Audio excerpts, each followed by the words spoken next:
आज आपण बघणार आहोत वर्तुळ. त्रिज्या.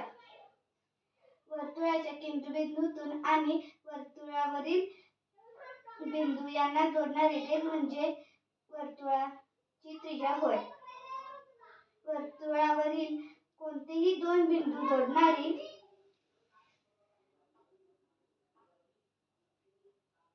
रेघ म्हणजे वर्तुळाची जीवा होय.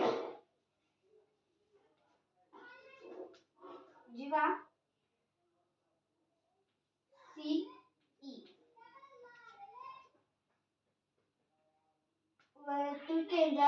वर्तुळ केंद्रातून जाणाऱ्या जीवेला वर्तुळाचा व्यास म्हणतात. व्यास AB